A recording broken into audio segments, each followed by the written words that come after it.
Hello students, good morning. जैसा कि आपको पता है, अब तक हमने इस चैप्टर के अंदर दो तीन टॉपिक पढ़े हैं।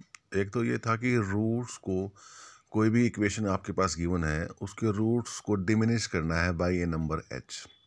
एक टॉपिक तो हमने ये पढ़ा था कि रूट्स को कैसे डिमिनिश करना है बाय ए नंबर एच। उसके बाद हमने transformation of a cubic equation और transformation of a by quadratic equation, ये टॉपिक हमने पढ़े। तो ट्रांसफॉर्मेशन ऑफ बाई क्वाड्रेटिक के बाद हमने एक कंडीशन भी देखी थी कि भाई to find the condition that the second and third term of the given by quadratic equation are missing या वैनिश, हम उसको करते थे। अब क्वेश्चन है इन सारे टॉपिक्स पे रिलेटेड। अब इसमें क्या करना है, जो फर्स्ट क्वेश्चन है, diminish the root of 2x raise to power 5 minus x raise to power 3 plus 10x minus 8 is equal to 0 by 5। अब बाई 5 का मतलब है यहाँ पे जो h की वैल्यू है, हम रूट्स को h नंबर से डिमिनिश करते थे। अब उस h की जगह क्या है, यहाँ पे 5 है। और यहाँ पर अगर हम देखें तो गिवन इक्वेशन के अंदर टर्म्स में मिसिंग है, x रेज़ टू पावर 4 यहाँ पे मिसिंग है और x रेज़ टू पावर 2 भी यहाँ पे मिसिंग है। तो इसको सबसे पहले सॉल्व करने से पहले हम इसको क्या करेंगे, स्टैंडर्ड फॉर्म में कन्वर्ट करेंगे। इट मीन्स जो मिसिंग यहाँ पे टर्म्स हैं उनको भी लिख लेंगे विद ज़ीरो कोफिशिएंट। और किसी भी इक्वेशन को जब हमें डिमिनिश करना है बाई ए नंबर एच, तो हम उसको रिपीटेडली, मैं बोल रहा हूँ रिपीटेडली, उसी एच से डिवाइड करते रहना है बाई सिंथेटिक डिवीजन। तो in order to diminish the root by 5, we have to divide the equation successively by 5. तो जो इक्वेशन है आपके पास उसके कोफिशिएंट है 2, 0, -1, 0, 10, -8। तो 5 से हमने यहाँ सिंथेटिकली डिवीजन इसका किया। एक बार हम फर्स्ट स्टेप में जब डिवाइड किया तो रिमाइंडर बचा है हमारे पास 6167।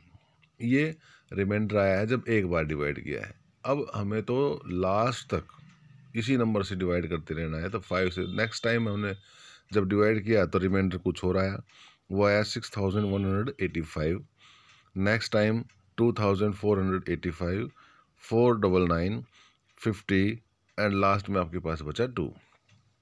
अब इसके आगे तो ये डिवाइड होगा नहीं, ये तो सक्सेसफुली हमने 1 2 3 4 5 6 यहाँ पे इतने टाइम्स हमने इसको डिवाइड कर लिया। डिवाइड करने के बाद अब जो आपके पास रिमाइंडर दिख रही हैं, जिसको बोल्ड लेटर्स में या बोल्ड डिजिट्स में लिखा हुआ है, 250, 499, 2485, 6185, 6167, ये सारे के सारे रिमाइंडर्स बचे हैं इन ईच स्टेप। अब आपको जो नई इक्वेशन लिखनी है इन रिमाइंडर्स से ही लिखनी है। और वो इक्वेशन कैसे बनेगी, जो हाईएस्ट डिग्री है इसकी, वो उसका कोफिशिएंट होगा 2, यानी कि 2y raise to power 5 plus 50y raise to power 4 plus 499y raise to power 3 plus 2485y raise to power 2 plus 6185y plus constant term 6167। अब ये जो नई इक्वेशन आपके पास आई है, this is the required transformed equation whose roots are diminished by 5। और आपको जैसे हमने पहले ही कंसिडरेशन में वहाँ आर्टिकल में देखते थे, अगर y से डिमिनिश करना है तो हम क्या लिखते थे, x is equal to y plus 5 और y is equal to x minus 5।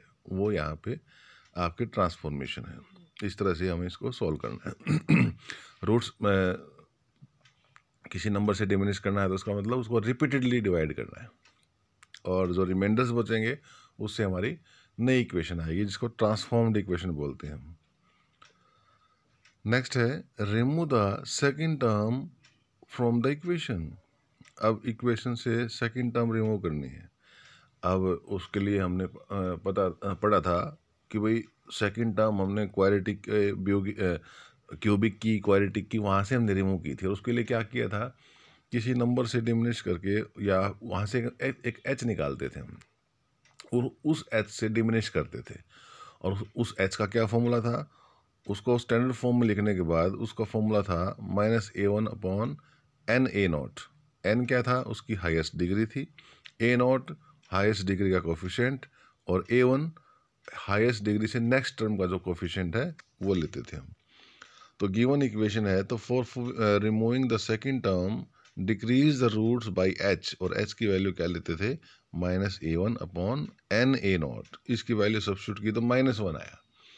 इसका मतलब हमें -1 से डिमिनिश करना पड़ेगा और रिपीटेडली डिवाइड करना पड़ेगा विद सिंथेटिक डिवीजन। तो गिवन इक्वेशन आपके पास है जिसके कोफिशिएंट्स हैं 1, 4, 2, -4 एंड 2। तो -1 से रिपीटेडली जब डिवाइड किया हमने देखा कि रिमाइंडर्स आए 1, 0, -4, 0 एंड 1।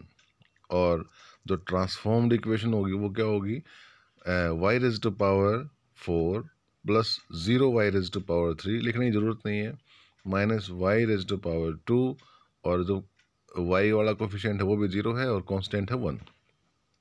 तो इस तरह से y = यहाँ पे x - h ट्रांसफॉर्मेशन है। अगर देखा जाए इस क्वेश्चन के अंदर हमने सेकंड टर्म को रिमूव किया था, बल्कि साथ साथ फोर्थ टर्म भी इसकी रिमूव हो गई है, यानी कि यहाँ पे y⁴ वाला कोफिशिएंट और y⁻1 वाला कोफिशिएंट ये भी 0 हो गया है, y⁻3 वाला और y⁻1 वाला दो को सेकंड के साथ साथ फोर्थ टर्म भी रिमूव होगी। अगर आपको कोई कहे कि कंडीशन निकालो तो ये कंडीशन नहीं भी है आपकी।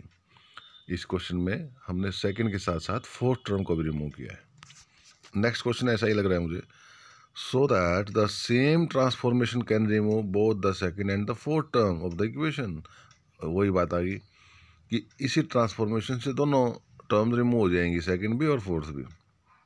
देखो कैसे, जो गिवन इक्वेशन है पहले तो उसको कंप्लीट बना लेंगे। कंप्लीट का मतलब अगर कोई कोफिशिएंट वहाँ पे मिसिंग है तो उसको 0 लिख लेंगे। रिमूव करने के लिए आपको h निकालना पड़ेगा, और h की वैल्यू जो पिछले क्वेश्चन में थी वो सेम है, -a1/n a0, और वो आई -4। इट मीन्स -4 से हमें सिंथेटिकली डिवाइड करना है सक्सेसिवली, और जो कोफिशिएंट आएंगे आपको वो y⁻3 वाला और y⁻1 वाला कोफिशिएंट 0 ऑटोमेटिक बन जाएंगे। तो इक्वेशन बन गया आपकी y⁻4 -13y² + 36 = 0। और जो ट्रांसफॉर्मेशन थी वो क्या थी, y = x + 4। This is the required transformed equation in which both means second and fourth term are removed. अब क्वेश्चन में ये भी कहा है कि इसको सॉल्व भी करना है, हैंस सॉल्व इट। और सॉल्व करने के लिए इसका मतलब जो अब ट्रांसफॉर्म्ड इक्वेशन आई है उसके रूट्स आपको निकालने हैं। जो ट्रांसफॉर्म्ड इक्वेशन आई है वो आपको दिख रही है कि y⁻4 यानी कि बाई क्वाड्रेटिक में है। बाई क्वाड्रेटिक में 4 रूट आएंगे। अब बाई क्वाड्रेटिक ये कैसी है, y⁻4 -13y² + 36। अगर आप y² का स्क्वायर करो तो अब ये कैसी लग रही है आपको, this equation is quadratic in y²। This is quadratic in y², यानी कि y² का स्क्वायर तो पहली टर्म होगी, y² सेकंड टर्म हुई, और उसके बाद कांस्टेंट टर्म हुई। इसको क्वाड्रेटिक फॉर्मूले से हम सोल्व कर सकते हैं y² को। यहाँ पे आपके पास 2 फैक्टर फिर बने, एक तो y² -9, एक y² -4। दोनों से दो अलग अलग रूट्स आएंगे। एक तो x की वैल्यू -1 -7 एंड -2 -6। ये सारे के सारे रूट्स आए चारों के चारों, और ये सॉल्यूशन भी हो जाएगा इसका। The difference between the two roots of the equation 2x³ + x² -7x -6 = 0 is 3। Difference between the two roots. अब ये तो हमें क्यूबिक इक्वेशन लग रही है। The given equation is cubic equation, और क्यूबिक के तो 3 ही रूट होते हैं। 2 रूट्स का डिफरेंस 3 का है। इट मीन्स अगर एक अल्फा है तो दूसरा अल्फा +3 है, और थर्ड हम कंसीडर कर लेते हैं, let us suppose that third root is beta. Then solve it by diminishing the roots by 3। तो इसको 3, h की वैल्यू 3 है, 3 से डिमिनिश करके इसकी वैल्यू निकाल लो। तो 3 से हम सक्सेसफुली डिवाइड करेंगे। डिवाइड करने के बाद हमारे पास सिंथेटिकली जो डिवीजन हुआ, तो जो यहाँ रिमाइंडर आए हैं वो 36, 53, 19 and 2. Then the transformed equation is 2y cube plus 19y square plus 53y plus 36 is equal to 0. अब ये नई ट्रांसफॉर्म्ड इक्वेशन है, तो अब जो रूट्स का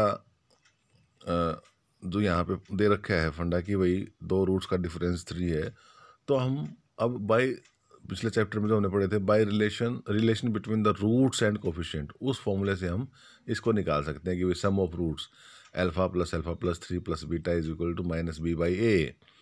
ओके, तो इस तरह से हम इसको सॉल्व कर सकते हैं. ये इस तरह से आप इस एक्सरसाइज को भी कंप्लीट कर सकते हैं. तो आज आपको इस एक्सरसाइज को कंप्लीट करना है. According to this next topic हम नेक्स्ट लेक्चर में करेंगे. ओके.